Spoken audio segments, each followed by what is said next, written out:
Top 2 news కి సంబంధించిన details చూద్దాం. సిగాచి పరిశ్రమ దగ్గర మంత్రి దామోదర రాజనరసింహకు నిరసన సెగ తగిలింది. బాధిత కుటుంబ సభ్యులు ఆయనను అడ్డుకున్నారు. 2 రోజులుగా తమ కుటుంబ సభ్యుల వివరాలపై ఏమీ చెప్పడం లేదని మంత్రితో వాగ్వాదానికి దిగారు. అధికారులు, కంపెనీ యాజమాన్యం సైతం తమను పట్టించుకోవటం లేదని వాపోయారు. వెంటనే గల్లంతైన వారి వివరాలు తెలపాలంటూ దామోదర రాజనరసింహను నిలదీశారు. అటు పాసమైలారం ఘటనపై సిగాచి కంపెనీ సెక్రటరీ వివేక్ కుమార్ స్పందించారు. మృతుల కుటుంబాలకు ₹1 కోటి నష్టపరిహారం ఇస్తామన్నారు. ప్రమాదానికి రియాక్టర్ పేలుడు కారణం కాదన్నారు వివేక్ కుమార్. ఇక సిగాచి ఫ్యాక్టరీ దగ్గర మంత్రి దామోదరను బాధిత కుటుంబ సభ్యులైతే అడ్డుకోవడంపై మరిన్ని వివరాలను మా ప్రతినిధి రంజిత్ అందిస్తారు. రంజిత్, సిగాచి పరిశ్రమ దగ్గర మంత్రి దామోదర రాజనరసింహనకైతే నిరసన సెగ తగిలింది. దానికి సంబంధించి డీటెయిల్స్ ఏంటి?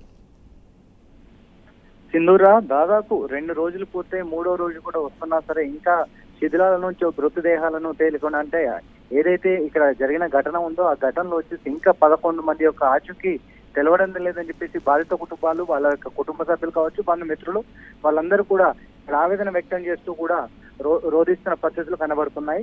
దానిలో భాగంగానే నిన్న రాత్రి 11 గంటల వరకు ఉండి మళ్ళీ తెల్లవారుజామున 6 గంటల నుంచి కూడా ఇక్కడ అంటే ఏదైతే ఉన్నారో వాళ్ళు కనబడని వాళ్ళు ఎవరైతే ఉన్నారో వాళ్ళ ఆచూకీ కోసం కూడా 1000 కళ్ళతో ఎదురు చూస్తున్న పరిస్థితి ఉందని చెప్పేసి కూడా వాళ్ళు ఆవేదన వ్యక్తం చేస్తున్నారు. అదే సమయంలో మంత్రి దామోదర రాజనరసింహ వచ్చి అక్కడికి ఏదైతే సంఘటన స్థలం ఉందో అక్కడికి వచ్చి చేరుకున్న తర్వాత ఏదైతే వాహనాలతోనే వస్తున్నాడో వచ్చిన సమయంలో బాధిత కుటుంబాలందరూ కూడా అంటే వాళ్ళకి ఏమీ చెప్పకపోవడంతో డైరెక్ట్ ఏదైతే వాహనాలు ఉన్నాయో వాహనాలను అడ్డుకున్న పరిస్థితులు అనేవి కనబడుతున్నాయి.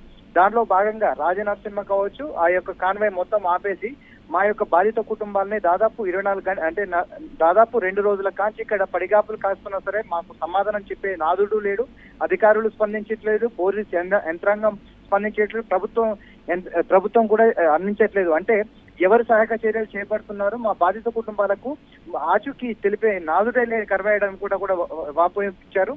దాంతో పాటుగా వచ్చేసి వాళ్ళందరికీ కూడా తోసిపుచ్చినట్టుగా సమాధానం చెప్తూ నేను అధికారులతో తర్వాత మాట్లాడతానని కూడా నెక్లెస్ ఆన్సర్ చెప్పుకుంటూ కూడా వెళ్ళిపోయిన పరిస్థితి ఉంది. ఆ నెక్లెస్ ఆన్సర్ చెప్పడంతో కూడా ఒక్కసారిగానే అక్కడ ఉద్రిక్త వాతావరణం నెలకొలింది. అదే సమయంలో కూడా పోలీసులు కావచ్చు అక్కడ ఉన్న వాళ్ళందరూ కూడా దాన్ని చెల్లచెదురు చేయడంతో కూడా బాధితులందరికీ కూడా మేము చేస్తాము, మీరు తొందరపడొద్దు అని ఒక సమాధానం చెప్పుకుంటూ కూడా వెళ్ళిపోయిన పరిస్థితి కనబడుతుంది. దాంతో పాటుగా సిగాచి కంపెనీకి సంబంధించిన యాజమాన్యం ఏదైతే ఉందో వాళ్ళందరూ కూడా దాదాపు ప్రెస్ నోట్ రిలీజ్ చేశారు కార్యాలయం వద్ద. చేసుకుంటూ కూడా ఏదైతే గాయాలపాయాలు జరిగిందో వాళ్ళందరికీ కావచ్చు, దాంతో పాటుగా బాధిత కుటుంబం మృతి చెందిన వాళ్ళు అంటే వాళ్ళ అఫీషియల్ గా 40 మంది చనిపోయారని చెప్తున్నారు. 40 మంది కుటుంబాలకు కూడా ప్రతి ఒక్కరికి ₹1 కోటి నష్టపరిహారం చెల్లిస్తామని కూడా హామీ ఇచ్చారు. దాంతో పాటుగా దానికి ఏదైతే సిగాచి కంపెనీ ఉందో సిగాచి కంపెనీ సంబంధించిన బీమా ఏదైతే ఉందో ఆ బీమా అన్నిటికీ కూడా అంటే ఏ దానికైతే అర్హత ఉన్నదో వాళ్ళకి అర్హత ఉన్న వాళ్ళకు ఈ ₹1 కోటితో పాటుగా ఆ బీమా కూడా ఎంతైతే అమౌంట్ వస్తుందో ఆ అమౌంట్ కూడా బాధిత కుటుంబాలకు అందిస్తామనేది కూడా చెప్తున్నారు. దాంతో పాటు ఎన్నో సంవత్సరాల కాంచి దీనిలో పనిచేస్తున్న కార్మికులు ఎవరైతున్నారో వాళ్ళందరికీ కూడా అండగా నిలుస్తాము, వాళ్ళ కుటుంబాలకు కావచ్చు, వాళ్ళ పిల్లలకు కావచ్చు, చదువు కావచ్చు, ఉద్యోగాల రీత్యా కూడా సాయం చేసే విధంగా కూడా సిగాచి కంపెనీ కూడా తోడ్పడుతుందని చెప్పారు. కానీ దీనిలో మాత్రం నిన్న ఏదైతే సీఎం రేవంత్ రెడ్డి మాట్లాడి ప్రభుత్వం కావచ్చు సిగాచి కంపెనీ రెండింటి ద్వారా వచ్చేసి ₹1 కోటి నష్టపరిహారం చెల్లిస్తామని చెప్పారు. కానీ ఇప్పుడు మాత్రం ఓన్లీ ₹1 కోటి వరకు సిగాచి కంపెనీ వాళ్ళే ఇస్తున్నారు. ఇది నష్టపరిహారం ఇస్తున్నారంటే ప్రభుత్వం వచ్చేసి బాధిత కుటుంబాలకు ఏమి ఇస్తుందనేది కూడా బాధితులు కొంతమంది కూడా ప్రశ్నించిన పరిస్థితులు కనబడుతున్నాయి. దాంతో పాటుగా రాజనరసింహని డైరెక్ట్ ఇక్కడ దాదాపు 3 రోజులుగా వచ్చేసి ఏం చేస్తున్నారు, మాకు ఎందుకు సమాధానం చెప్పట్లేదు, ఎందుకు దాచిపెడుతున్నారు అంటే దాదాపు కూడా ఆ ఆహుతులలో కాలిపోయారని కూడా ఒక సమాధానం చెప్పినట్టుగా కూడా తెలుస్తుంది.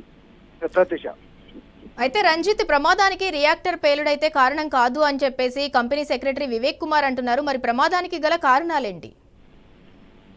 దాదాపుగా అంటే అంతకుముందు ఉన్న ఆధారాల ప్రకారం అధికారులే దాంట్లో ఎయిర్ బ్లోయర్ ఏదైతే ఉందో ఎయిర్ బ్లోయర్ వచ్చేసి ఫస్ట్ ఫెయిల్ అయింది. దాని తర్వాత వచ్చేసి దాని ఎఫెక్ట్ వల్ల రియాక్టర్ పడడంతోనే ఆ రియాక్టర్ లో బ్లాస్ట్ అయింది. బ్లాస్ట్ కావడంతోనే కూడా అంత పెద్ద అంటే ఒక బాంబు పేలిన వాతావరణం అనేది కనబడదని చెప్పేసి చెప్తున్నారు. కానీ ఇప్పుడైతే సిగాచి కంపెనీకి సంబంధించిన యాజమాన్యం ఏదైతే ఉందో దాన్ని పూర్తిగా దర్యాప్తు చేయాలి.